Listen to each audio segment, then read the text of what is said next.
Waalaikumsalam. Waalaikumsalam. Selamat sore rekan-rekan. Salam Sore. sejahtera untuk kita semua. Sore. Puji dan syukur kita sampaikan kepada Ilahi Robbi, kepada Allah yang Maha Ghafur, yang nikmatnya memang tak pernah bisa kita ukur hingga rasa-rasanya di sore hari ini. Di hari Minggu sore ini masih sedikit sekali nikmat darinya yang bisa kita panjatkan puji dan syukur. Salawat serta salam, mari kita sama-sama sampaikan kepada manusia terbaik, panutan alam sekalian, Habibana wa Nabiyana Muhammad Rasulullah Sallallahu Alaihi Wasallam. Pada kesempatan kali ini, saya Syamadi Jaranbani akan memandu jalannya kegiatan fokus group discussion pada kegiatan seminar pendidikan agama Islam semester ganjil tahun ajaran 2020-2021 di kampus Universitas Pendidikan Indonesia.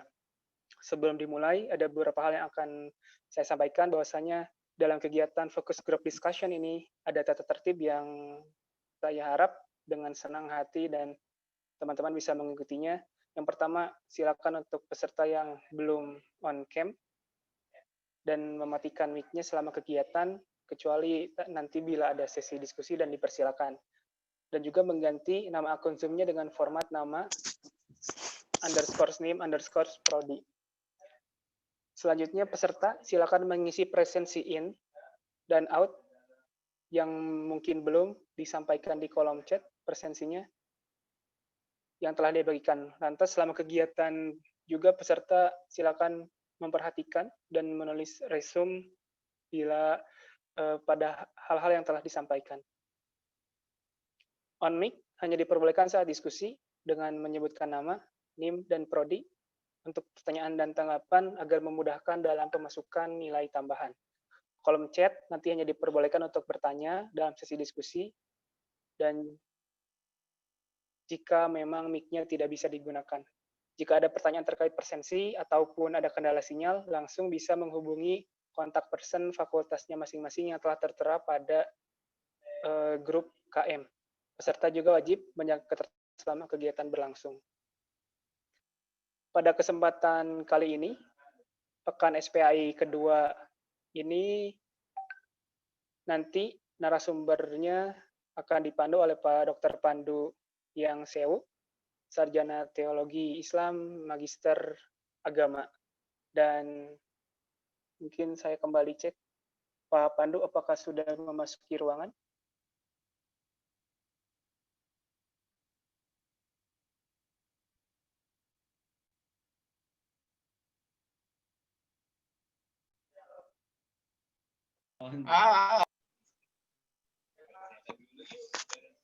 Baik, masih belum memasuki ruangan narasumber kita, Pak Dr. Pandu Yang Sewu, dan sambil mengecek atau menunggu Pak Dr. Pandu, saya ingin mengecek para penyaji. Ada Rani Kris Jayanti dari PKOC sudah hadir. Ya, saya sudah. Assalamualaikum. Maaf, Terdengar Rani suaranya? Kris Jayanti. Suaranya terputus dan kecil. Oh.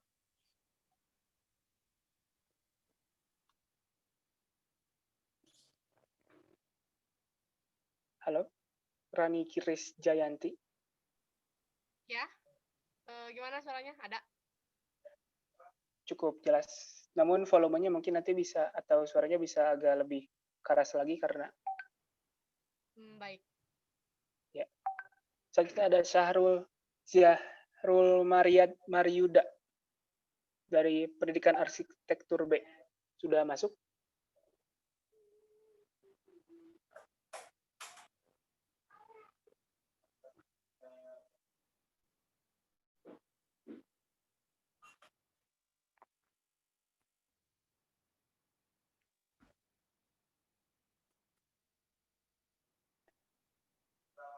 Kita beralih ke Siti Salmiah dari Kimia kelas D. Sudah masuk? Hadir, Kang. Suaranya jelas. Jelas, bisa terakses dengan baik.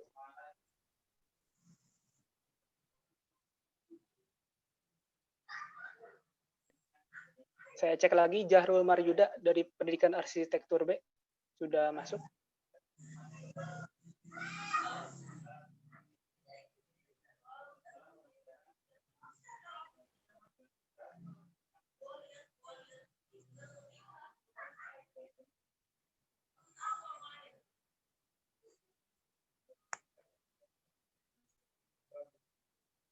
Halo, Jahrul Maryuda.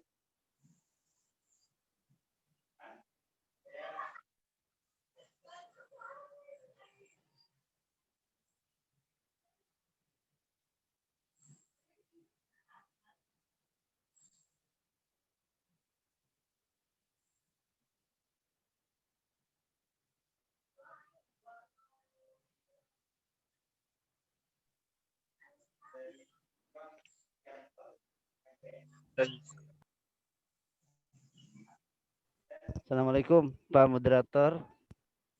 Alhamdulillah, Pak Dr. Pandu sudah memasuki ruangan. Ya. Silakan saya serahkan semuanya kepada Pak Moderator ya.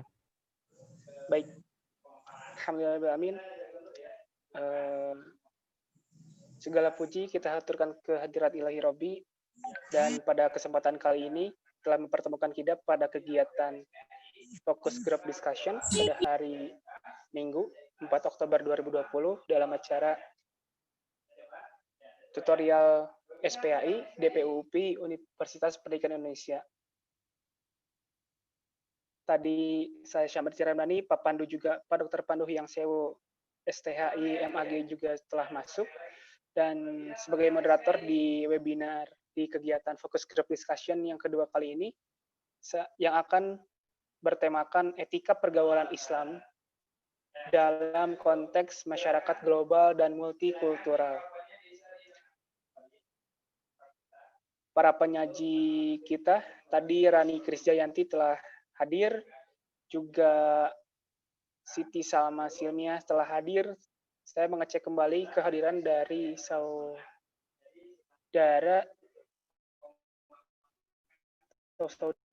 Jahrul Maryuda. Hadir, Kang, hadir. Nah, alhamdulillah Jahrul Maryuda telah masuk ke ruangan juga, jadi seluruh penyaji telah lengkap hadir. Selanjutnya, sebelum dimulai webinar, kita akan awali kegiatan ini dengan bacaan basmalah bersama. Bismillahirrahmanirrahim. Juga bila biasanya saya sampaikan, mungkin Pak Pandu juga mengetahui selalu ada jargon ya Pak setiap pada kegiatan SPAI. Namun untuk lebih mengefektifkan dan mengefisienkan, saya ingin jargon tersebut teraktualisasi dalam diri teman-teman.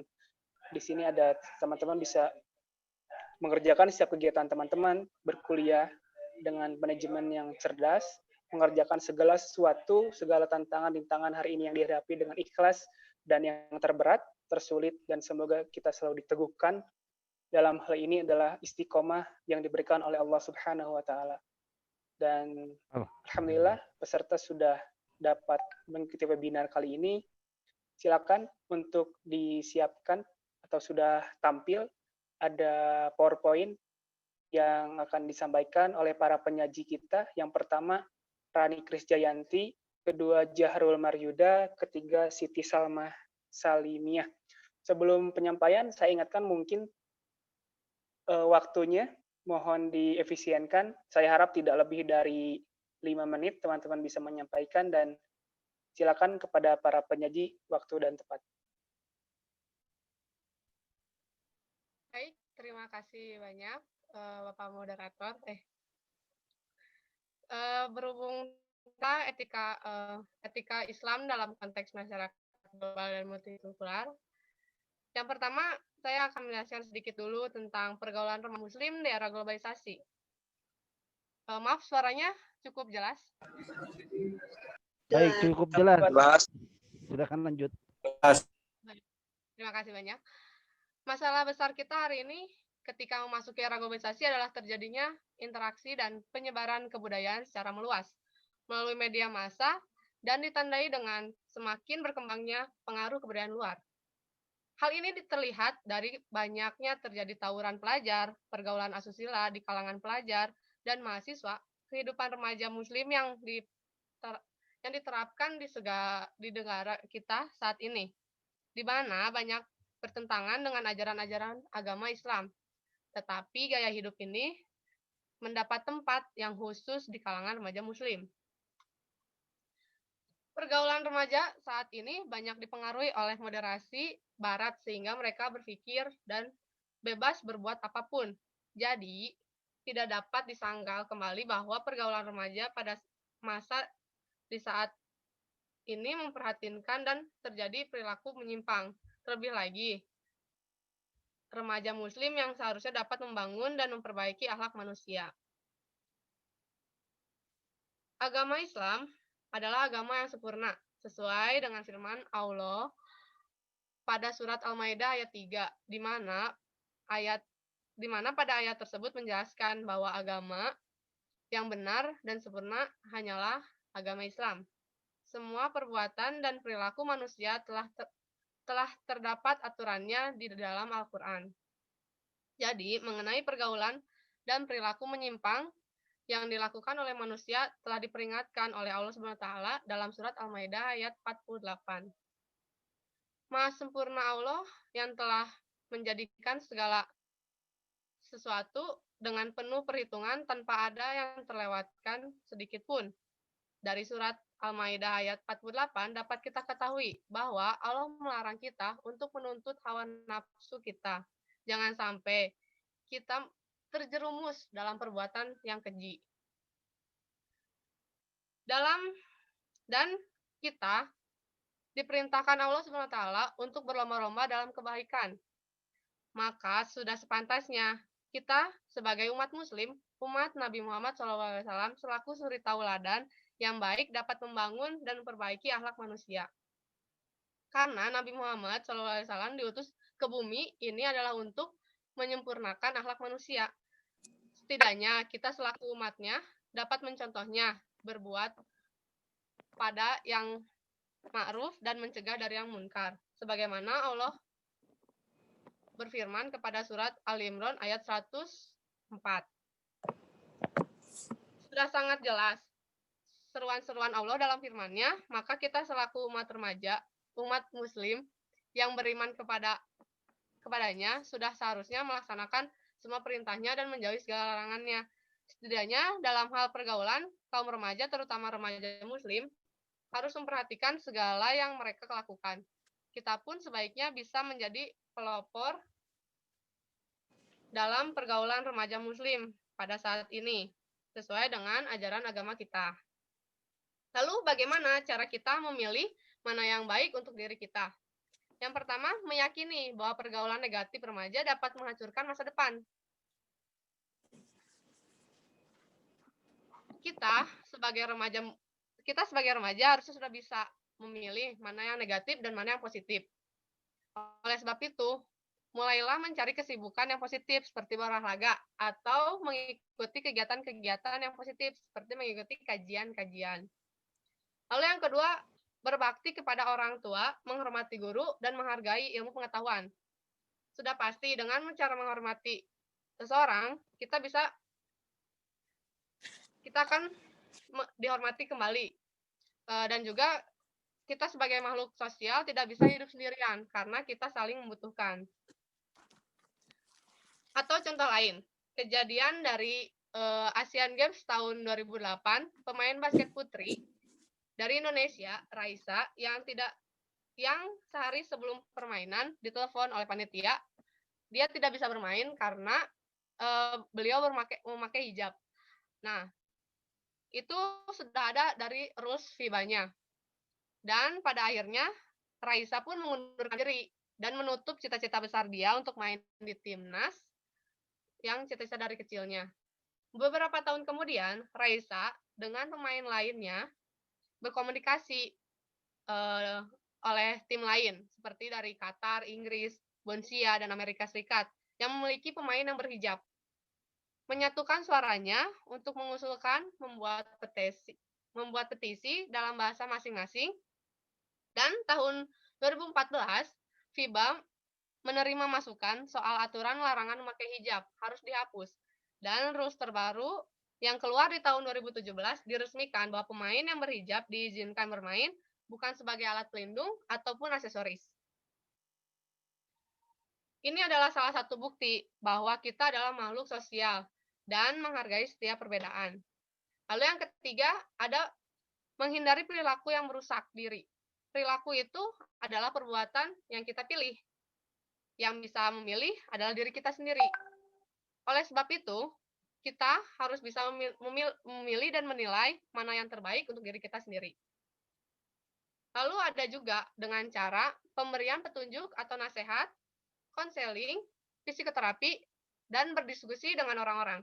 Dengan kita berdiskusi dengan orang-orang, maka makin banyak informasi yang masuk dalam diri kita, dan kita bisa memilih mana yang terbaik untuk diri kita sendiri.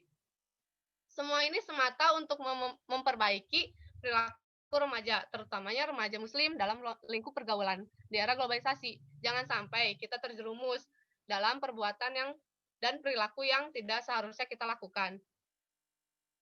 Mulailah membuka diri kita untuk selalu mendekatkan diri kepada Allah, agar kita semua agar apa yang kita pilih itu atas izin Allah Subhanahu wa taala.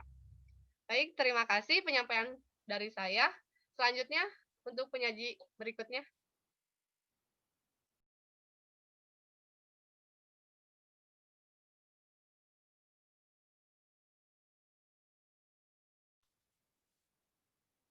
Ya. Silakan dilanjut. Langsung ke penyaji berikutnya ya. Zahrul Maryuda. Mohon Aris. Oh, baik, bismillahirrahmanirrahim. Assalamualaikum warahmatullahi wabarakatuh.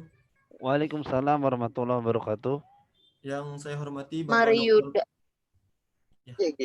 Oke, Zia. Z-Y. Silakan lanjut. Zahrul, silakan lanjut. Ya, Bapak. Baik.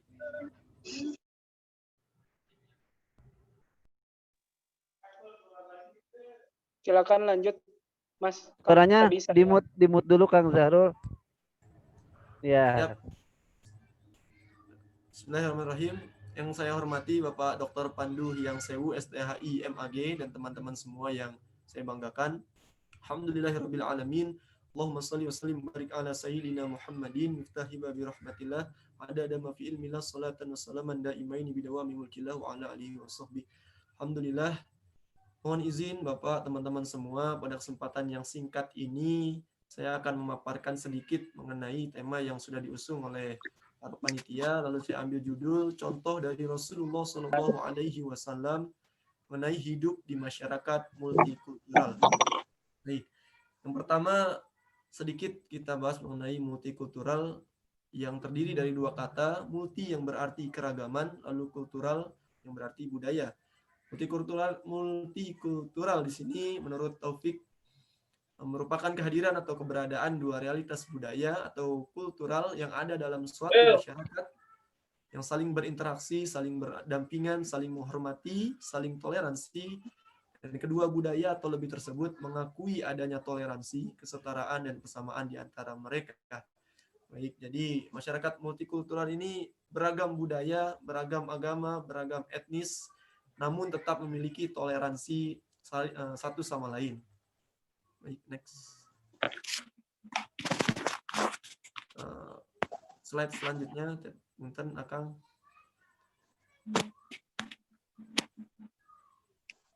Ya.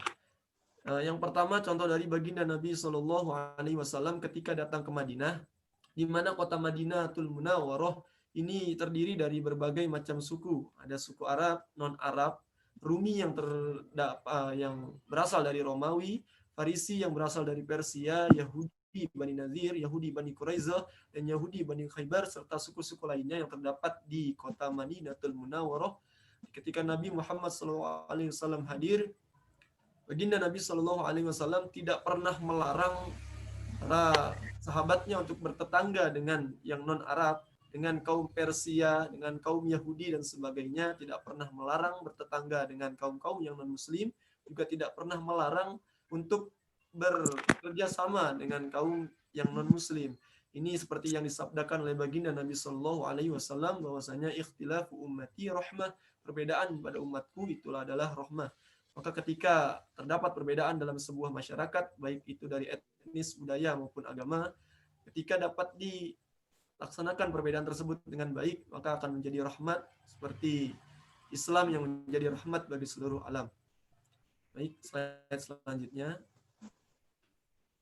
Nah, ini ada kisah daripada baginda Nabi Shallallahu Alaihi Wasallam dan juga para sahabat tentang multikulturalisme. Ya, yang pertama ada kisah daripada Sayyidina Ali bin Abi Thalib yang bekerja menimba air di kediaman Yahudi. Di sana Sayyidina Ali bin Abi Thalib menerima upah dari Yahudi tersebut yang memiliki kediaman. Lalu salah seorang sahabat melaporkan kepada baginda Nabi Shallallahu Alaihi Wasallam akan kejadian bahwa Sayyidina Ali ini bekerja dengan kaum Yahudi. Ternyata respon daripada baginda Nabi Shallallahu Alaihi Wasallam tidak melarang hal tersebut, membolehkan Sayyidina Ali bekerja dengan kaum Yahudi selagi tidak mengganggu akidah, selagi tidak mengganggu agama, tidak apa-apa yang disampaikan oleh baginda Nabi Shallallahu Alaihi Wasallam. Ya, kisah selanjutnya datang dari strategi perang ketika perang Khandaq, di mana di antara kota Mekah dan Madinah itu dibuatkan parit yang besar agar kuda tidak dapat loncat, ya, tidak dapat melewatinya. Dan ternyata parit tersebut atau Khandaq tersebut, strategi perang tersebut timbul bukan dari firman Allah Subhanahu wa Ta'ala yang mungkin memerintahkan orang-orang beriman ketika perang buat Khandaq, tidak, namun ternyata strategi perang tersebut datang dari Persia, dari kaum Persia, di mana di sana terdapat masyarakatnya ini menyembah api dan sebagainya, non-muslim. Dan disampaikan strategi ini oleh Salman Al-Farisi yang juga berasal dari Persia.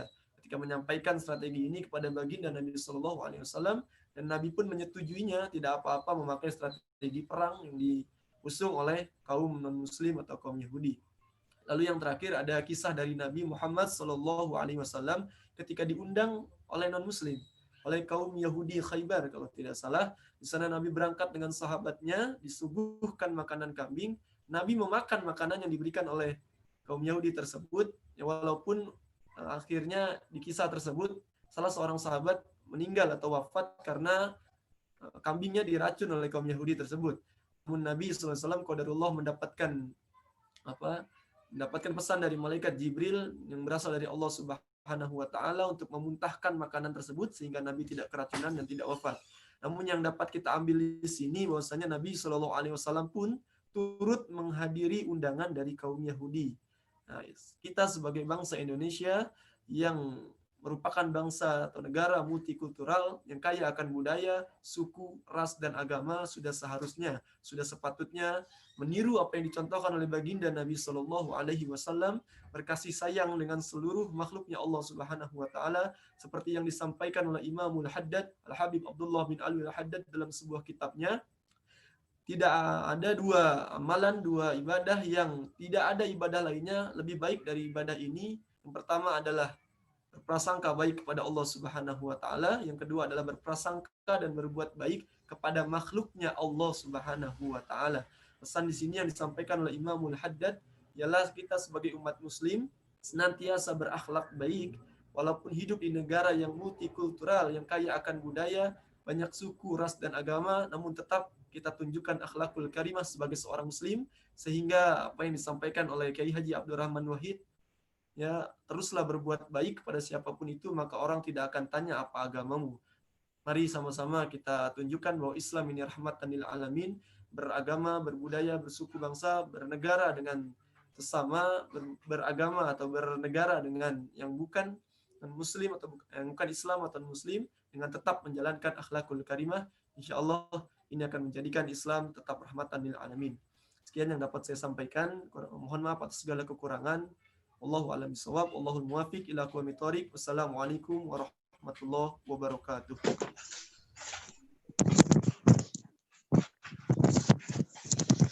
Silakan Siti Salma. Bismillahirrahmanirrahim. Apakah suaranya terdengar jelas?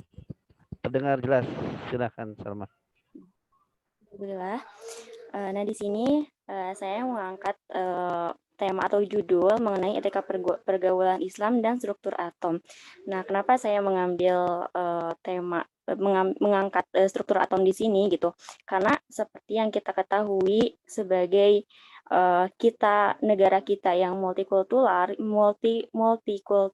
gitu kan, kita butuh etika atau adab gitu kan, karena tidak mungkin kita hidup tanpa adab atau tanpa etika gitu, sama halnya dengan struktur atom. Mengapa? Karena di sini di dalam struktur atom terdapat inti atom dan elektron yang mengelilinginya. Kemudian apa hubungannya?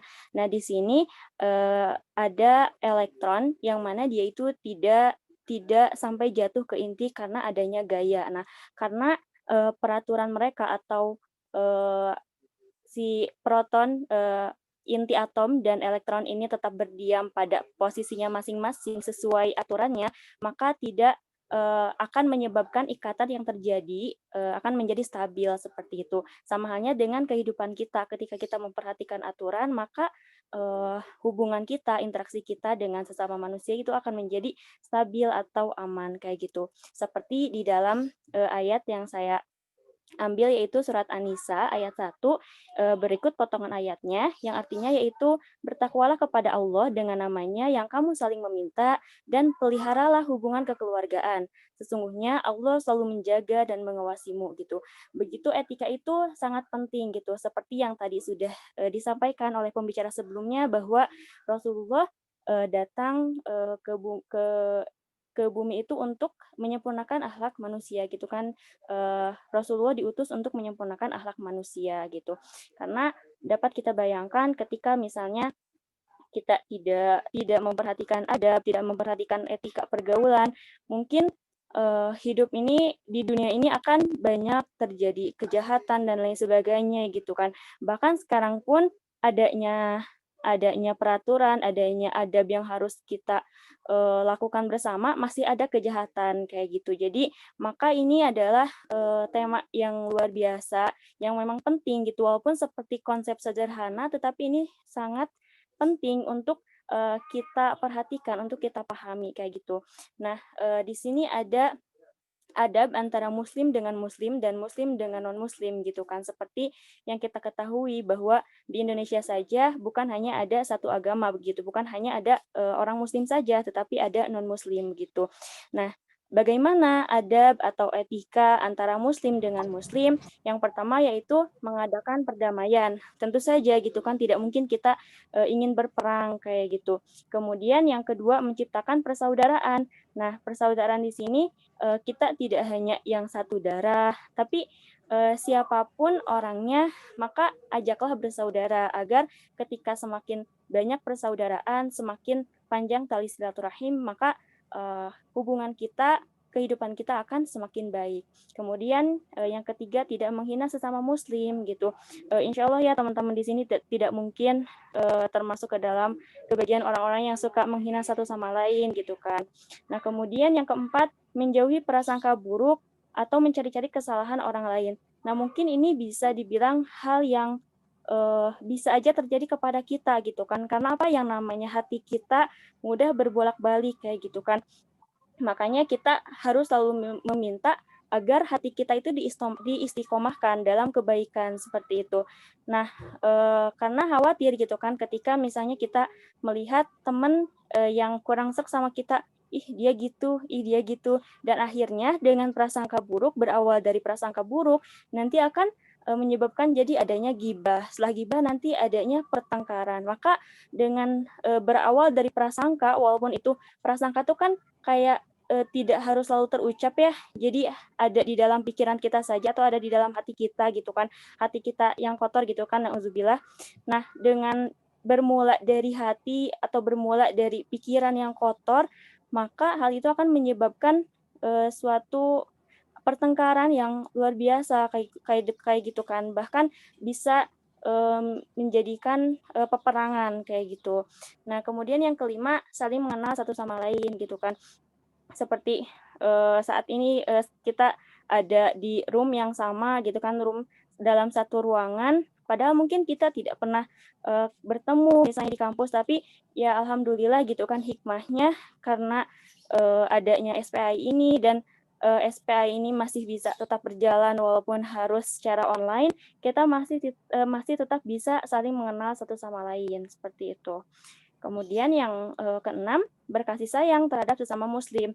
Nah, yang mana jangan sampai kita salah mengartikan gitu bahwa berkasih sayang terhadap sesama muslim ini tuh bukan berarti berkasih sayang berlebih-lebihan yang mendekatkan ke kemaksiatan kayak gitu. Jadi jangan sampai kasih sayang di sini diartikan aduh aku sayang nih sama dia misalnya dan lain sebagainya. Jadi jangan sampai salah paham gitu bahwa berkasih sayang terhadap sesama muslim ini ya bisa dibilang saling menghargai, saling membantu gitu kan atau saling menolong seperti itu. Jadi jangan sampai malah berkasih sayang yang terlalu berlebihan hingga munculnya kemaksiatan yang artinya mungkin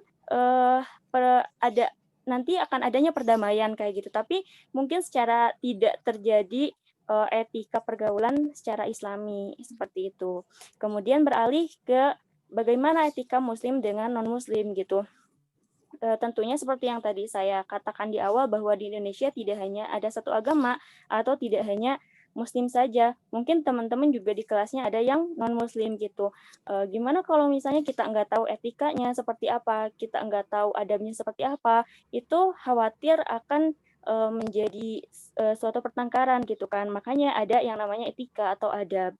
Nah, yang pertama apa? Saling bekerja sama gitu. Kayak misalnya ada kerja kelompok dan lain sebagainya gitu, atau forum diskusi, kita tetap saling mencurahkan pikiran gitu ya. Jadi jangan sampai membatasi gitu karena tidak ada batasan selain itu perihal akidah gitu.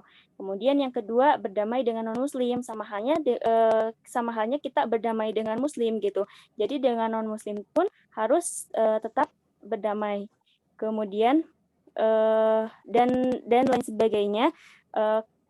Maka dengan adanya etika ini akan terciptanya suatu perdamaian dan keindahan dalam pertemanan gitu, seperti contohnya yang ada di dalam foto tersebut, munculnya suatu kebahagiaan karena terbentuk etika pergaulan yang sesuai seperti itu. Mungkin cukup sekian dari saya. Terima kasih atas perhatian teman-teman, semoga bermanfaat. Wassalamualaikum warahmatullahi wabarakatuh. Saya kembalikan lagi kepada moderator. Waalaikumsalam warahmatullahi wabarakatuh. Terima kasih kepada seluruh penyaji. Menarik sekali yang disampaikan Pak Dr. Pandu, narasumber kita. Tadi ada yang membahas dari sudut pandang masing-masing prodinya, Pak. Dan ada juga yang membahas menarik dari sejarah Islam, dari cerminan panduan ataupun contoh yang diberikan oleh Rasulullah Muhammad SAW. Ini dari berbagai perspektif ya, Pak Moderator ya, menarik ya. Betul Pak, sangat menarik. Ini keunggulan kampus kita ini. Insya Allah, amin. Jadi suatu kelebihan yang terus kita gali dan asah lagi semakin dalam. Nampaknya ada beberapa juga yang mungkin ingin bertanya, menambahkan ataupun menyanggah apa yang telah disampaikan. Namun dari ketika pertengahan penyaji menyampaikan, ada Dimas Ramadan yang mungkin dari tadi saya lihat terus mengacungkan tangan. Silakan Dimas Ramadan dari PKO, barangkali mungkin ada yang ingin tanyakan. Maaf Pak, itu kepencet Pak. Kepencet. Aduh Dimas. Mohon maaf sebelumnya, aduh. Maaf host, langsung kick host. Ya ampun, saya kira Anda antusias sekali. Baik, yang lainnya ada. Mohon maaf, aduh. Sebelum. Siap. Dimaafkan oleh sekali-kali dia. Ada Lutfi Hawari, Pandu Tilwandanu, Haliar Agustian. Dari 3 dulu saya cukupkan ya, silakan. Lutfi Hawari terlebih dahulu. Bahasa dan Sastra Indonesia. Silakan Mas Lutfi.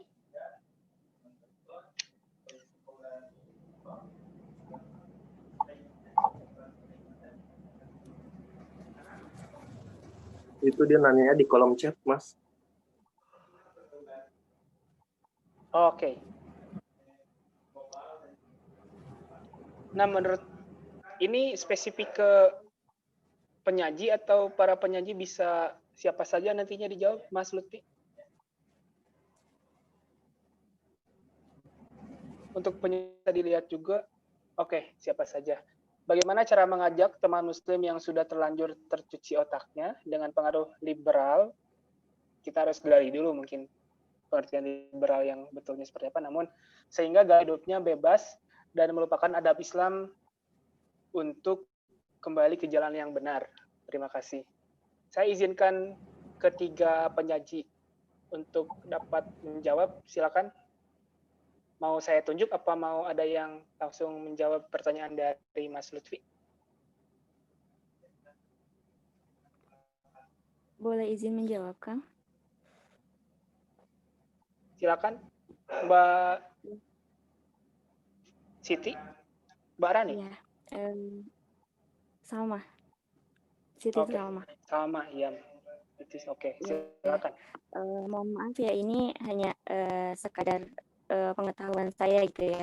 Jadi bagaimana sih caranya mengajak teman-teman yang sudah non-muslim atau mungkin murtad gitu ya, dan sudah tercuci otaknya gitu, karena kita ingin membawa dia ke muslim lagi misalnya, atau ingin memualafkan beliau kayak gitu.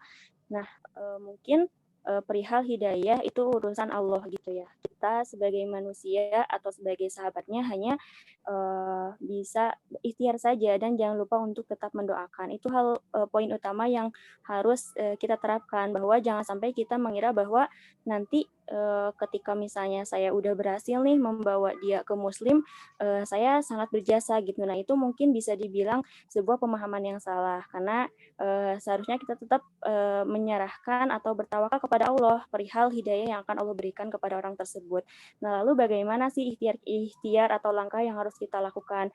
Nah, mungkin bisa dilakukan dengan cara kita masuk ke dunianya. Dalam artian di sini masuk itu bukan berarti melebur, tapi kita harus mengetahui dunianya dulu seperti apa gitu. Maka mungkin teman-teman juga udah sering mendengar perihal hal ini gitu, bahwa kita coba masuk dulu ke dunianya, kita terus dekati mereka dengan cara apa? Bukan dengan cara memaksakan dunia kita agar masuk ke mereka, tapi kita coba dulu rasakan atau mengetahui dulu, pahami dunia mereka gitu. Maka dengan kita mengetahui dunia mereka, kita akan lebih mudah untuk dekat mereka, dan mereka juga akan lebih respect lagi ke kita kayak gitu, respect lagi. Dan ya mudah-mudahan gitu dengan cara seperti itu maka kita akan lebih mudah untuk memberikan nilai-nilai positif, nilai-nilai tentang keislaman lagi gitu.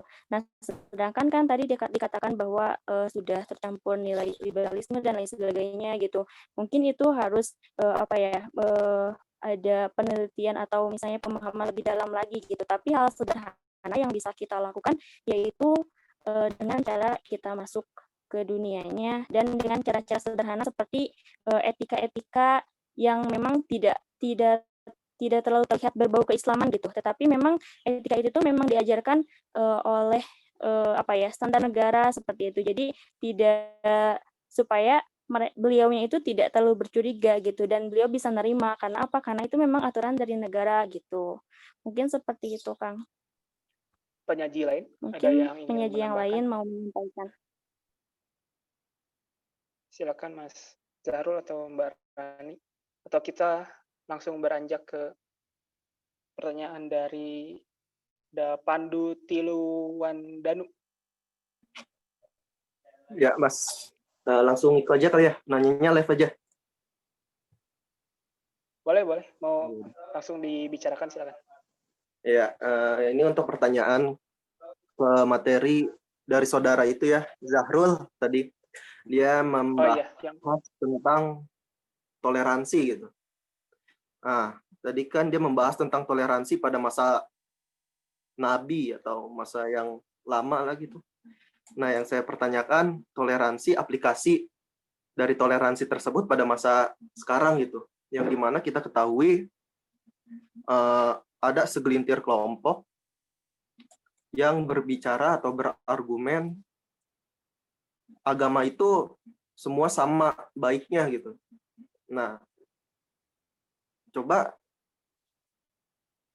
saya mau nanya, Artinya kan nih banyak konflik di situ lah tentang argumen seperti itu. Ada yang membataskan jangan sampai seperti ini, takutnya bisa menjadi kayak kaumnya mereka atau kesesatan dalam akidah kita gitu sebagai muslim. Nah, yang jadi saya pertanyakan sebatas mana gitu kita harus bertoleransi dan ya sebatasan-batasan kita harus toleransi bagaimana gitu biar nggak kelebihan juga atau tidak intoleransi gitu. Nah, mungkin seperti itu ya pertanyaan dari saya. Terima kasih. Baik, terima kasih Mas Pandu Tiluan dan menarik tadi karena sebelumnya Mas Zahrul mengacu pada perspektif sejarah, mengulas apa yang telah disampaikan atau diajarkan oleh Nabi kita Rasulullah Muhammad SAW. Namun Mas Pandu melihat bagaimana atau menanyakan bagaimana aplikasi atau aktualisasi bagi generasi kita saat ini yang dirasa lebih banyak intoleransinya ataupun mengatasnamakan open minded mungkin ya Mas dalam hal-hal yang berlebihan. Silakan Mas Zahrul. Ya, baik, bismillahirrahmanirrahim. Bisa langsung ditanggapi. Turnuhun pertanyaannya cukup berat gitu ya, cukup bagus. Alhamdulillah itu yang seperti dicontohkan oleh baginda Nabi Shallallahu Alaihi Wasallam tadi disampaikan pada saat pemaparan materi. Lalu bagaimana di zaman sekarang yang banyak perbedaan, bahkan bukan hanya Muslim dengan non Muslim seperti itu, namun dalam Muslim banyak sekali perbedaan yang kita lihat seperti itu.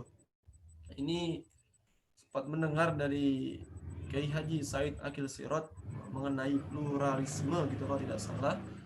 Tadi ya ada toleransi di sana dalam beragama, namun tetap seperti tadi yang disampaikan batasannya tadi ada di Quran surat Al-Kafirun, lakum dinukum waliyadin, jangan sampai toleransi kita terhadap agama lain tadi khususnya atau kerjasamanya kita dengan agama lain atau berinteraksinya kita dengan agama lain sampai kepada mengganggu akidah kita ataupun membawa kita dapat membawa nauzubillah sampai ikut kepada agama atau ikut kepada kelompok yang kita berinteraksi yang berbeda gitu dengan kita.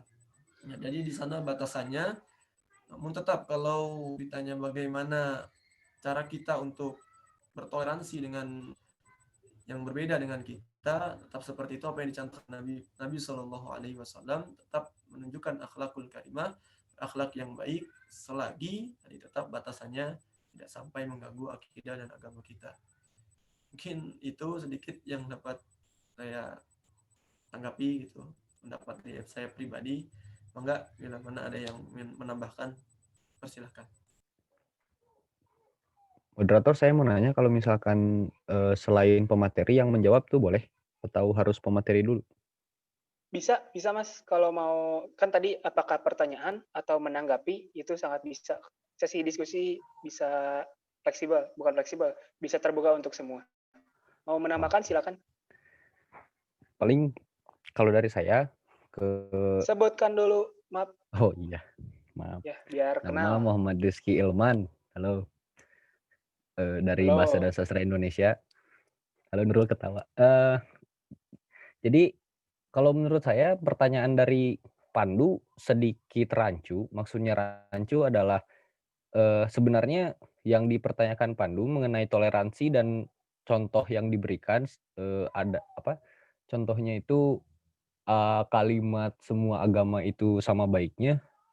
Saya rasa arah toleransinya kemana dulu gitu. Konteks dari cara dia menyampaikan bahwa agama itu sama baiknya. Karena setahu saya, orang-orang yang menggunakan kalimat-kalimat bahwa agama itu sama baiknya, itu justru membela agama-agama yang sedang dipojokkan. Misal ketika kaum Hindu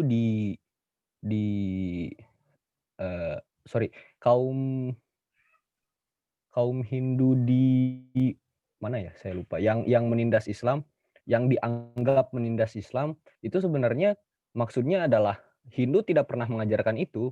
Maksudnya adalah bagaimana sebenarnya agama Hindu, ya mungkin di Thailand. Saya lupa. Terima kasih yang sudah membantu.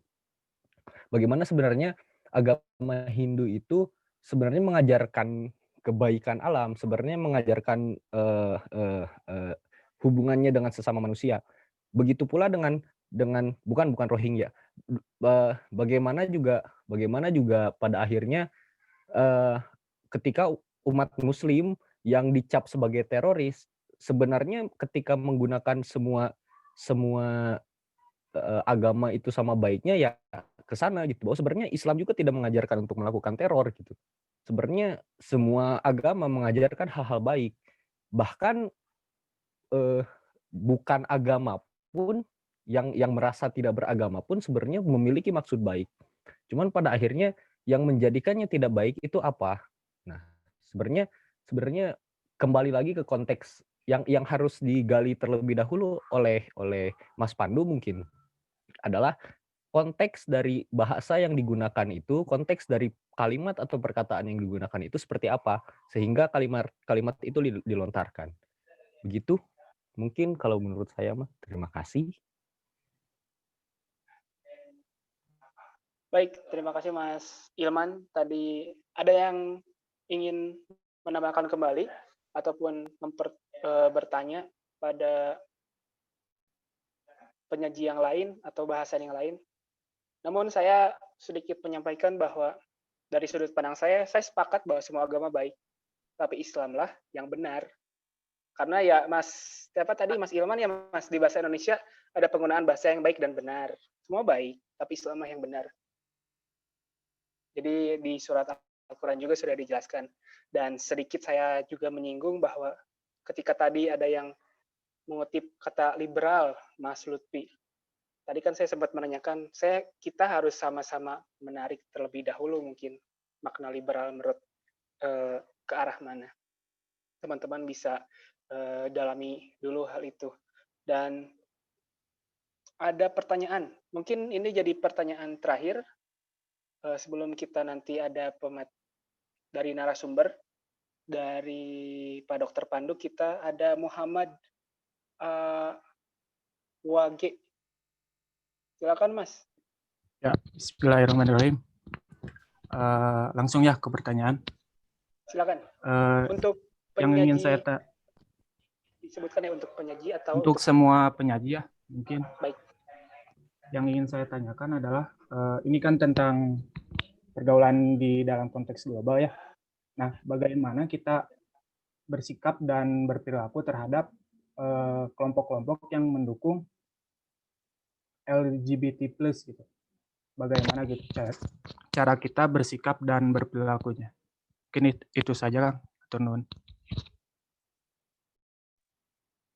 Siap, menarik. Silakan. Mungkin saya karena tadi Mas Zahrul sudah menanggapi, Mbak Siti Salma sudah, saya ke Mbak Rani bisa menanggapi pertanyaan dari, dipanggilnya apa Mas? Wage, Mas Muhammad, Mas? Wage aja, biar beda. Ya, baik. Saya akan sedikit menjawab kali ya. Menurut pandangan saya, kita sebagai, tadi yang sudah saya sampaikan, kita bisa memilih mana yang baik dan mana yang buruk untuk kita gitu. Jadi, kalau misalnya itu menurut Masnya itu baik, ya kalau Mas mau mendukung silakan saja gitu. Tapi kalau misalnya menurut Masnya itu tidak baik, ya udah. Kita kan diri kita sendiri yang memilih. Seperti itu sih. Kalau dari saya. Mungkin yang lain mau menanggapi. Terima kasih.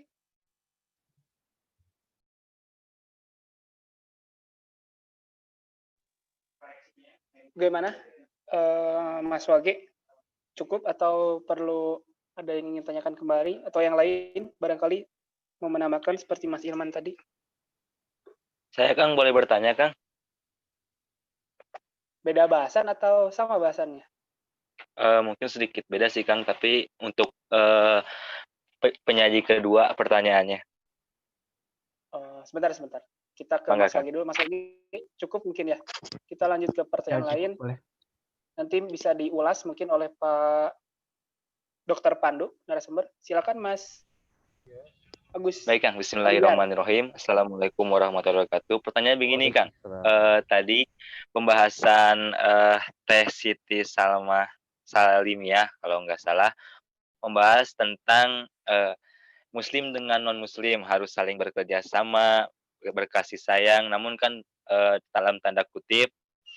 Nah, yang saya tahu dengan Muslim itu bahkan dilarang untuk mengucapkan salam. Misalnya contoh Assalamualaikum. Karena kan dalam Muslim itu salam itu kan adalah doa gitu untuk keselamatan bagi non-Muslim gitu. Kita dilarang juga untuk mendoakan mereka gitu kan. Tapi kenapa kita harus saling bekerja sama dan sebagainya gitu. Karena kan kita juga salam dilarang gitu untuk non-Muslim.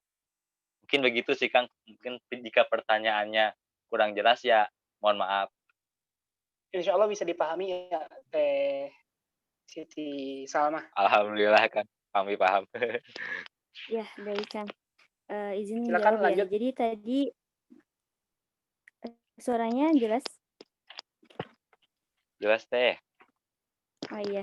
Jadi nanti tadi kan di poin yang diangkat itu poin pertama, yaitu saling bekerja sama gitu kan. Seperti yang tadi saya bilang juga kan bahwa kerjasama di sini atau perdamaian di sini tidak dalam bentuk akidah gitu. Nah mungkin pengucapan salam pun itu masuknya ke akidah, dan memang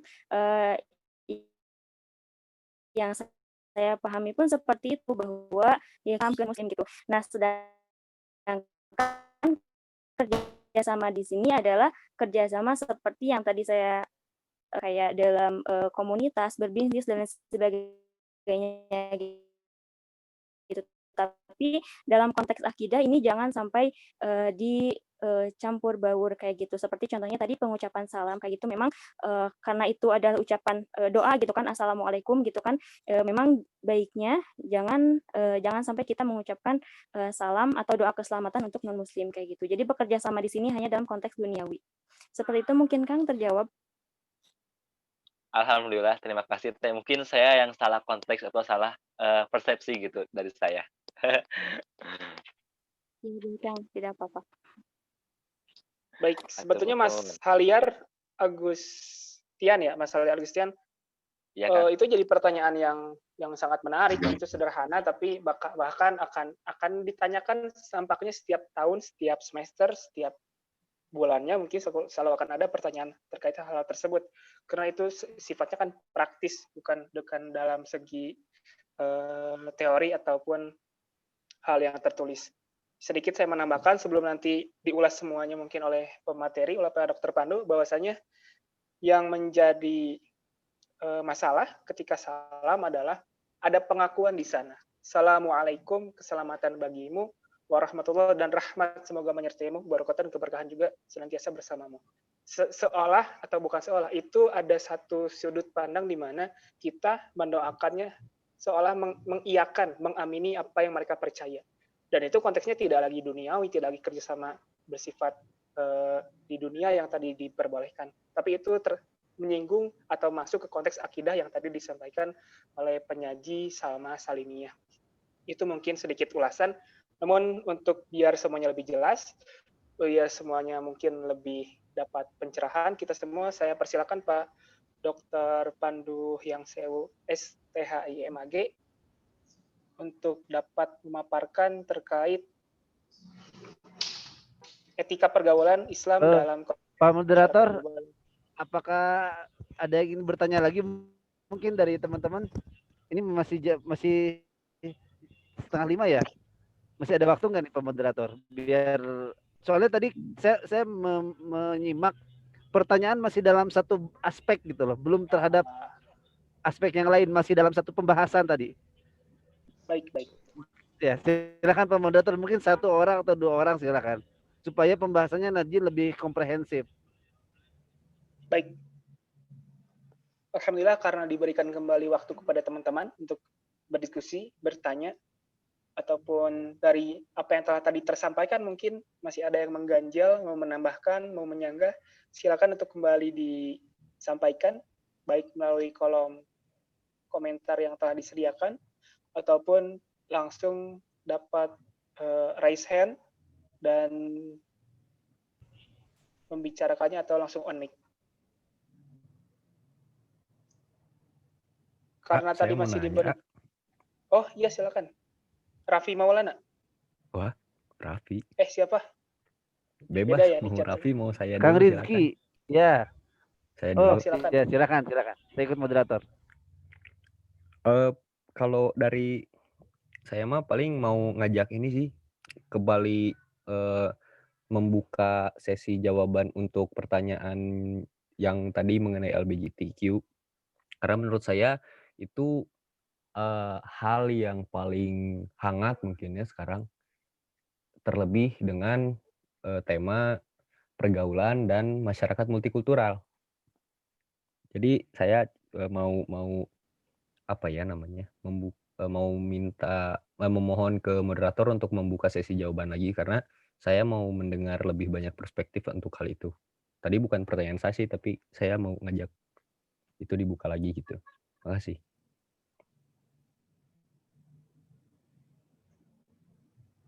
Oke, Mas Rizky bisa dibuka, namun kita ke pertanyaan lain dulu mungkin dari Mas Raffi Maulana. Mas Raffi, silakan dapat dibuka kembali. Paling gini sih, kan misalkan pasti banyak gitu kan mahasiswa gitu yang pengetahuan agamanya tuh masih awam gitu. Maksudnya itu belum terlalu paham mendalam terhadap ya ajaran Islam. Cuman misalkan di pergaulannya tuh dia tuh pengen menjadi baik gitu. Nah dia tuh ikut ke salah satu mungkin komunitas atau gimana gitu bersama temennya.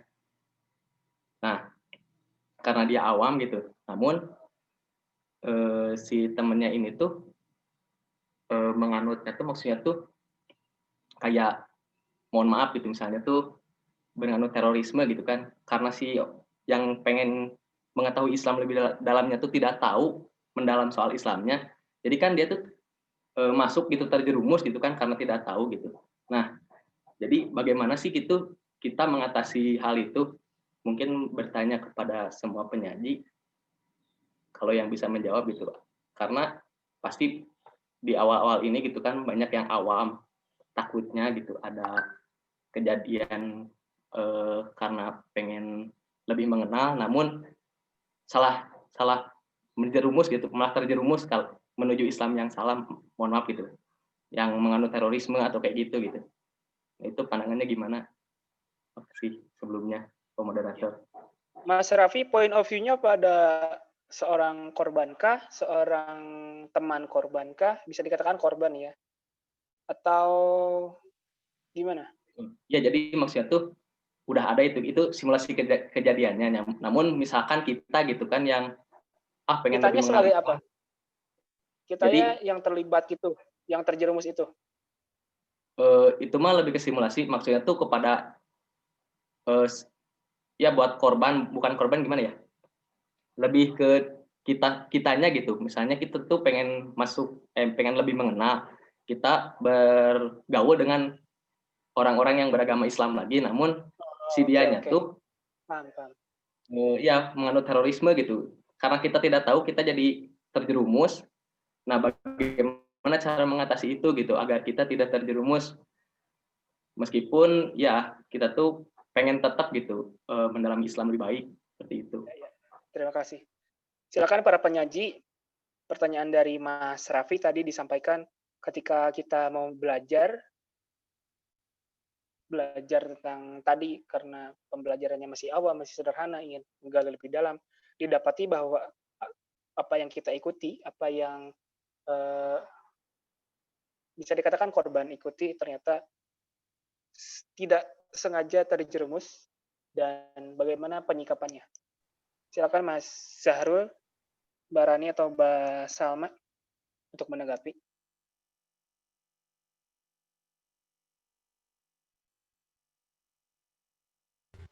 Atau barangkali yang lain. Oh, silakan Mas Zahrul.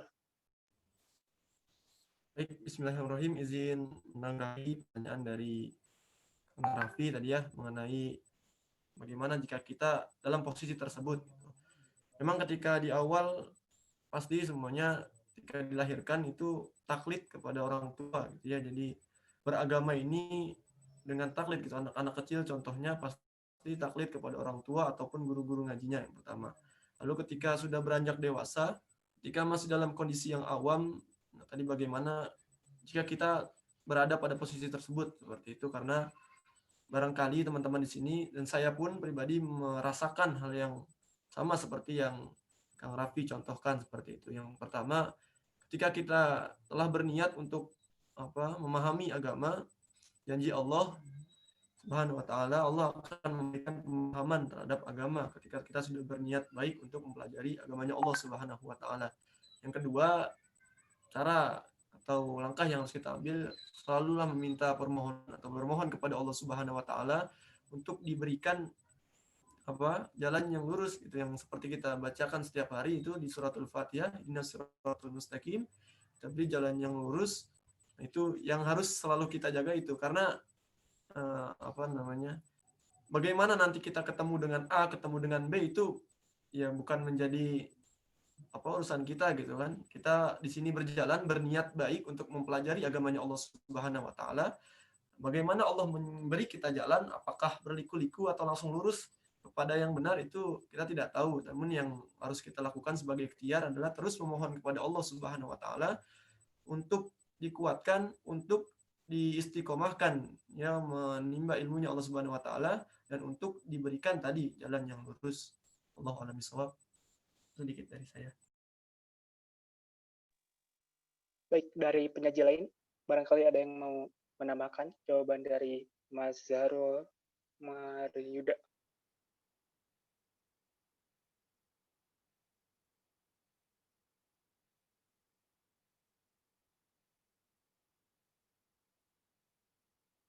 Sebelum kita, mungkin cukup ya untuk penyaji lain. Sebelum kita beranjak tadi yang diminta Mas Ilman ya Mas, untuk membuka kembali, tadi dirasa jawaban dari penyaji masih belum memberikan perspektif atau sudut pandang yang baik, bukan yang baik, yang luas. Masih belum mendapatkan sudut pandang yang luas. Mas Ilman merasa mungkin bisa berdiskusi kepada teman-teman yang lain untuk mengungkapkan bagaimana positioning dari perspektif setiap orang dalam menanggapi adanya LGBT yang terjadi pada hari ini. Namun sebelum itu saya izin mengulas tadi pertanyaan dari Mas Raffi Maulana yang menyatakan bagaimana bila saat ingin belajar kita terjerumus atau secara tidak langsung belajar ke orang yang kurang tepat.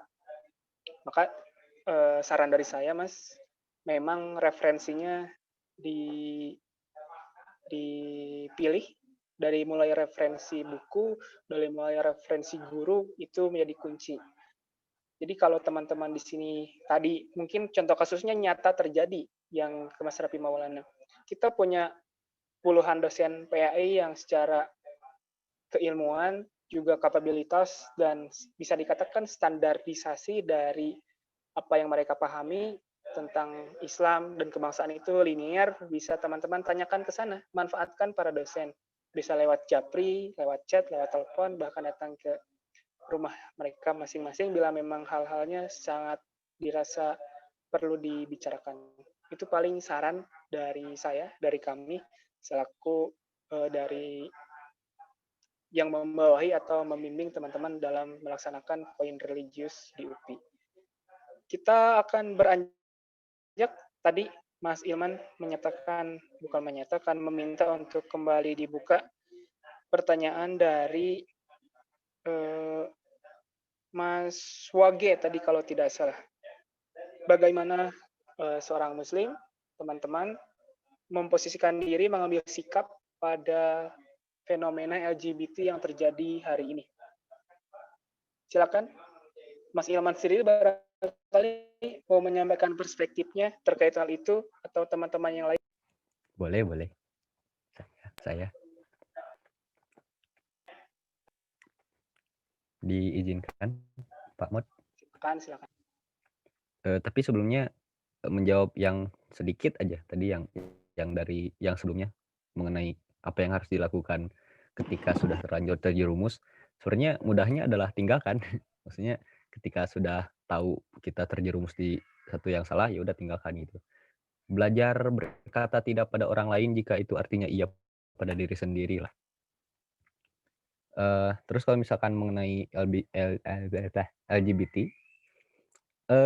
kalau saya pribadi ya, mengenai nilai-nilainya jelas saya tidak setuju gitu.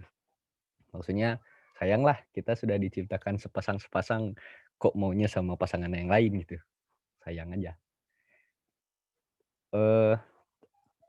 Tapi jika pembahasannya adalah bagaimana saya selaku muslim, tapi saya tidak bermaksud mewakili seluruh muslim yang saya kenal. Saya pribadi selaku muslim memandang orang-orang yang mendukung kaum LGBT, entah ya, saya sendiri malah ya udah gitu, maksudnya silakan aja, toh itu pilihan mereka. Bukan maksud saya tidak ingin mengajak ke hal yang baik, cuman menurut saya pemahaman ekstrim kayak gitu bukan cakupan saya deh untuk memberitahu mereka, kecuali saya sudah punya power, saya sudah punya massa, saya sudah punya kapabilitas untuk mengatakan bahwa LGBT itu salah dan sebagainya. Karena pada akhirnya argumen mereka akan selalu sama gitu. Hak manusia, hak asasi manusia, tentang bagaimana kebebasan untuk memilih pasangan. Jadi seperti itu pandangan sedikit dari saya mah. Mau dari yang lain lah, mau denger yang lain. Dari Akmal Aulia sepertinya.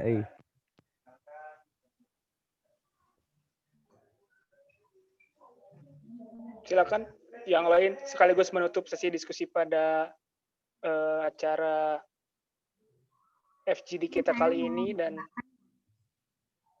silakan. Boleh menanggapi. Siapa Mbak Imelda? Silakan Mbak. Ya, saya Imelda Widya Hikmah dari Pendidikan Ilmu Komputer. Di sini saya menanggapi yang tentang LGBT maksud saya.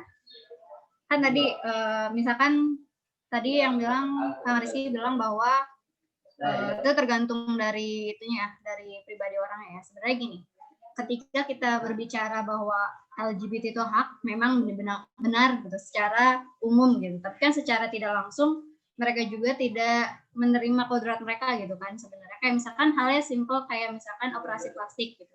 Banyak yang mengatakan bahwa operasi plastik itu nggak bisa, atau operasi gender juga kan nggak boleh kan, itu kayak menyalahi bahwa mereka itu menyalahi dari kodrat mereka gitu. Kayak misalkan laki-laki kan kodratnya harusnya suka sama perempuan, atau sebaliknya kodratnya perempuan harus suka harus dengan laki-laki. Memang itu hak gitu ya, tapi kita juga sebagai sesama muslim gitu tetap harus mengingatkan. Entah itu mengingatkannya secara, kan mengingatkan itu caranya beda-beda ya. Ada yang secara halus, ada yang secara to the point gitu ya. Tapi kan di sini kalau misalkan kita belum punya kewenangan, belum punya banyak ibaratnya belum banyak pengetahuan tentang hal tersebut, kita bisa mengingatkannya dengan perilaku kita.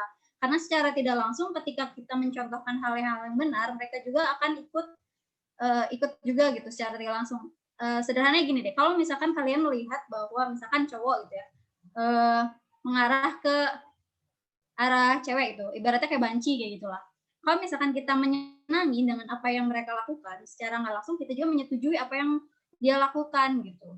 Itu bisa aja kayak misalkan kita nggak ngedukung gitu, tapi nggak ngedukungnya juga nggak secara to the point. Kalau kaliannya masih takut, kalian bisa pelan-pelan kayak ngobrol sedikit, satu kalimat, 2 kalimat, tapi ntar juga lama-lama bisa ikut juga, kayak dihipnotis aja gitu loh, kayak pelan-pelan tapi bisa. Terus ada juga kalau misalkan cewek tomboy, bisa kan lambat laun juga misalkan mereka ngeliat kita yang cewek gitu pakai kerudung cantik, anggun gitu, karena juga lama-lama mereka ikut gitu. Beda halnya ketika kalian juga membiarkan dan kalian juga mendukung gitu, cuma sama aja kayak kita yang juga menjerumuskan. Kalau dari saya gitu sih. Saya lagi boleh enggak? Sebelum ke Mas Ilman, tadi ada Mas Sahrul. Oke. Mungkin dari saya izin menambahkan di sini saya ingin bagi kenalin dulu Mas biar pada nama di PKR. Ini untuk LGBT kasus LGBT sendiri jika kelangan saya itu belum termasuk perbuatan dosa gitu. Tapi udah yang tersebut suaranya diikuti. tersendat. Mas Oh iya. Suaranya tersendat kurang jelas. Itu kurang jelas, Pak. Coba, nah barangkali bisa tanpa video, coba bicara.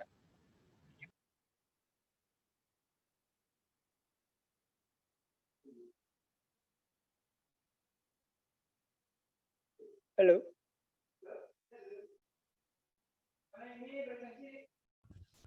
Ada? Menghilang, Pak. Silakan Mas Ilman tadi ingin menambahkan. Ya. Ini menarik ketika tadi siapa tadi yang ngomong? Imelda mengatakan bahwa seharusnya laki-laki menyukai perempuan dan perempuan menyukai laki-laki. Ini menarik, maksudnya ketika kita membicarakan sesuatu hal yang tidak bisa diukur secara real, artinya katakanlah sebuah kata sifat, perasaan, tampan, cantik dan sebagainya, itu kan sebenarnya tidak ada bukti ukuran yang nyatanya. Jadi kalau misalkan dikatakan laki-laki harus menyukai perempuan, perempuan harus menyukai laki-laki, secara sudut pandang psikologi saya kurang sepakat. Maksudnya karena itu balik lagi bagaimana sebenarnya perasaan itu hal yang tidak bisa diukur. Cuma mari kita kesampingkan hal itu. Saya pun sependapat gitu bahwa kita memang tidak bisa membiarkan hal itu, tidak bisa membiarkan dalam artian ya seperti contohnya tadi ada laki-laki yang menyerupai perempuan dan kita misal di tongkrongan malah kita jadikan tanda kutip bahan mainan, bahan candaan dan sebagainya, ya mereka akan merasa diterima. Cuman saya sepakat akan hal itu tidak bisa dibiarkan. Cuman pada akhirnya ini akan kembali lagi tentang bagaimana hubungan secara manusianya gitu. Kalau kita misal mengambil dari kacamata sosiologi, cara untuk sosiologi dan psikologi, bagaimana kita untuk menerima orang lain dalam lingkup pertemanan, ini yang pada akhirnya juga tidak bisa dilepaskan gitu, bahwa untuk orang-orang yang katakanlah menyimpang, entah itu laki-laki yang menjadi perempuan seperti perempuan atau perempuan yang seperti menjadi laki-laki, ini akan memberi tekanan mental langsung kepada mereka gitu. Ketika pada akhirnya ada tekanan-tekanan yang akan memberi mereka dalam situasi yang lingkungan yang tidak menerima gitu. Tapi saya sangat amat sepakat dengan cara untuk menyampaikan perlahan. Cuman ya itu dia, paling itu menjadi poin paling pentingnya adalah bagaimana untuk menjaga tata bahasa dan tata kalimat serta figur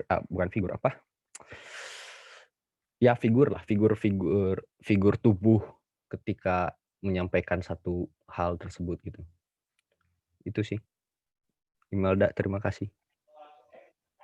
Baik, Pak Dr. Pandu, masih ada yang mau menanggapi terakhir berikan Pak? Atau mungkin cukup ya. Baik. Pak Syam. Baik.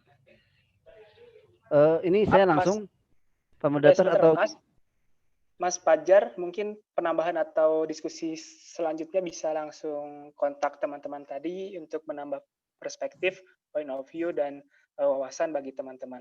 Kita langsung beranjak ke pemaparan dari narasumber, Pak Dr. Pandu yang SEWU STHI MAG. Silakan Pak, sepenuhnya waktu dan tempat disilakan. Baik.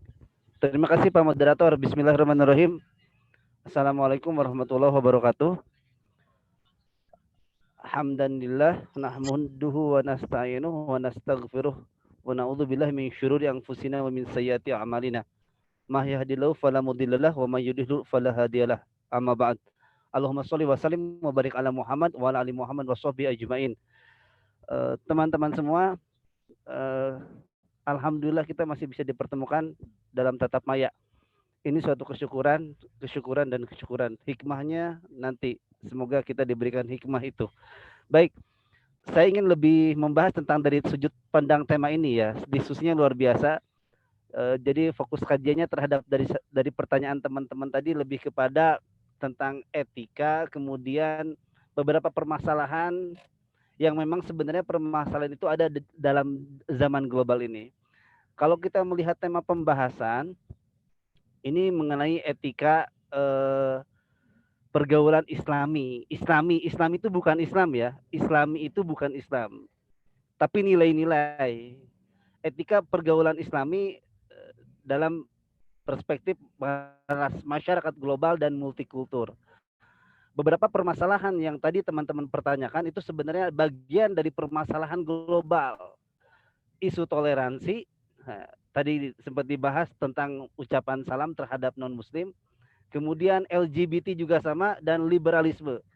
Nah, sebenarnya itu termasuk beberapa permasalahan dalam etika global, khususnya dalam pergaulan. Namun bagaimana Islam ini hadir dalam permasalahan itu, sehingga kita tidak menunjukkan Islamnya, tapi nilai-nilainya. Karena apa? Bagaimana bisa Islam diterima dengan mudah tanpa sebenarnya kita menerapkan nilai-nilainya dulu dalam perspektif dalam diri kita. Jadi itu teman-teman sebenarnya yang ingin saya soroti. Contohnya begini, dalam kasus LGBT saja, atau dalam kasus toleransi mengucapkan qaul salam ya, qaul salam ila ghairil muslim. Ucapan salam kepada terhadap non-muslim. Nah, dalam perspektif ini kita harus bisa mencontoh Nabi, menjaga muamalah ma'anasnya itu seperti apa. Tadi sudah dijelaskan oleh pemateri Kang Zahrul ya. Di situ ada dari perspektif sejarahnya juga tentang bagaimana Nabi bersahabat dengan Yahudi. Bahkan ketika sakit Nabi menjenguk. Tapi batasan itu ada. Surat Al-Kafirun dengan tegas memberikan batasan-batasan toleransi tersebut. Tapi ketika itu berhubungan dengan perspektif kehubungan sosial, maka batasan itu menjadi tidak ada. Masyarakat global sekarang lebih dari itu. Interaksi kita tidak hanya dalam dunia fisik saja, tapi tatap maya menjadikan kita mudah berinteraksi dengan masyarakat global. Jadi teman-teman sebenarnya seperti yang kedua kasus LGBT contohnya. Ini lumayan sulit. Dalam hadis riwayat Imam Tirmizi dikatakan barang siapa yang berbuat sebagaimana perbuatan kaum Nabi Lut, maka bunuhlah ia. Sebenarnya tegas sekali hadis itu. Bahkan Imam Al-Arba'ah saja itu bingung mencari hukuman yang tepat bagi pelaku LGBT. Karena dalam Al-Quran yang ada adalah kalimat la taqrabu zina, kalimatnya zina. Jadi ada beberapa imam yang 4 itu mengatakan ini lebih dari zina. Kenapa demikian? Kasus kaum Nabi Lut itu Allah yang memberikan hukumannya langsung. Jadi tidak dicambuk, tidak dirajam ya pelakunya, tapi langsung Allah yang memberikan hukuman itu. Bagaimana kita sebagai kaum muslim yang berada pada masyarakat global ini bisa dakwah syiar Islam terhadap saudara-saudari kita mungkin bahkan ya yang seperti itu, supaya mereka kembali kepada jalan yang benar. Pendekatannya lumayan sulit teman-teman. Saya pernah ada beberapa mahasiswa yang datang kepada saya dan bercerita tentang hal itu juga. Memang lumayan pelik untuk memecahkan masalah terkait LGBT khususnya. Tidak mudah dakwahnya juga, yang pada akhirnya saya memberikan saran, doakan. Semoga kita bisa dengan doa ya muqallibal qulub, jadi hatinya bisa berubah, psikisnya berubah, dan lain sebagainya berubah. Karena yang paling sulit itu kalau perubahan itu terjadi bukan karena Allah yang merubah, tapi diri sendiri. Walaupun ada, Allah tidak akan merubah keadaan suatu kaum sebelum diri sendiri yang merubahnya. Jadi kan sebenarnya innallaha la yughayyiru ma biqaumin itu at-taghyir, perubahan itu ada dalam diri sendirinya. Nah, sekarang bagaimana kaitan pergaulan Islami dalam perspektif masyarakat multikultur. Jelas kita diciptakan untuk saling ta'aruf. Nah, di sana ada pesan tidak boleh membeda-bedakan bahasa, ras, warna kulit dan lain sebagainya. Karena kalau demikian berarti Islam belum hadir sebagai agama yang rahmatan lil alamin. Jadi sebenarnya ini strategis sekali posisi kita sebagai seorang muslim, cukup mengenal dia muslim tapi tidak hanya sekedar muslim, bahkan nilai-nilainya pun terpancar dari kepribadiannya. Contohnya begini teman-teman, orang Jepang itu luar biasa dalam disiplin mengenai waktu. Al-waktu asmanu minaz zahab itu benar-benar diimplementasikan ya. Bahwasanya waktu itu lebih mahal daripada emas. Nilai-nilai Islam tentu sudah ada di sana. Bagaimana bisa orang-orang selain muslim tapi sudah menerapkan nilai-nilai Islam tersebut? Nah, inilah yang menjadi dasar pergaulan Islam, khususnya bagaimana nilai-nilai Islam itu lebih di global dan multikultur. Mungkin demikian Pak Moderator. Betul tadi kita bisa sharing teman-teman agama yang paling banyak se-Indonesia teman-teman. Kita welcome, kita terbuka untuk diskusi tentang apapun, insya Allah, dan ini demi kemaslahatan kampus kita menuju kampus ilmiah, edukatif, dan religius. Mungkin demikian Pak Moderator. Mohon maaf atas segala kekurangan. Terima kasih kepada penyaji dan partisipasi teman-teman semua. Semoga ini bisa menjadi manfaat dan keberkahan untuk kita. Terima kasih. Assalamualaikum warahmatullahi wabarakatuh. Waalaikumsalam warahmatullahi wabarakatuh. Terima kasih Pak Dr. Pandu yang Sewu yang telah memaparkan sedikit mengulas dan bisa dikatakan memberikan jalan tengah maupun pencerahan bagi apa yang telah kita diskusikan dan mengutip atau mengulas tema yang bisa dikatakan topik inti dari etika pergaulan Islami dalam masyarakat global dan multikultural. Bagi teman-teman, saya sangat senang melihat tadi antusiasme dari rekan-rekan untuk berdiskusi, menyampaikan aspirasi maupun sudut pandang dari setiap mahasiswa. Saya harap tren ataupun kebiasaan ini terus tumbuh agar kita sama-sama bisa diskusi dan nampaknya jadi salah satu kewajiban bagi kami, kita semua sebagai salah satu mahasiswa dari universitas yang menambahkan nama pendidikan di dalamnya yang menerapkan sisi edukasi dari setiap kegiatan yang akan kita lakukan. Jadi sisi edukasi, sisi pengit itu tolong ditanamkan sebagai sisi kewajiban dari mahasiswa UPI sendiri karena membawa atau memiliki nama pendidikan di dalamnya. Dan sedikit mengulas, memberikan kesimpulan dari apa yang telah kita diskusikan, bahwa saya mengutip arti dari Quran Surat Al-Hujurat ayat 13, wahai manusia, sungguh kami telah menciptakan kamu dari seorang laki-laki dan seorang perempuan. Kemudian kami jadikan kamu berbangsa-bangsa dan bersuku-suku agar kamu saling mengenal. Sungguh yang paling mulia di antara kamu di sisi Allah ialah orang yang paling bertakwa. Sungguh Allah Maha mengetahui, Maha teliti. Saya kira kesimpulan dari setiap pertanyaannya bisa teman-teman teliti di Quran Surat Al-Hujurat ayat ke-13 tersebut dan menjadi kunci bahwa setiap perbedaan yang tadi konteks global atau multikultural tersebut bisa disikapi dengan satu, mengenal terlebih dahulu perbedaan tersebut dan memberikan edukasi ataupun penyampaian yang dikira baik atau benar dari sudut pandang teman-teman. Dan yang terpenting, yang terakhir adalah dakwah bilhal atau memberikan penyampaian dakwah dengan perbuatan. Itulah sebaik-baiknya yang bisa kita sampaikan di era global dan multikultural saat ini. Alhamdulillah demikian sesi diskusi maupun penyajian dari beberapa teman-teman yang tadi menyampaikan. Kita cukupkan dengan bacaan hamdalah bersama-sama. Alhamdulillahirrahmanirrahim.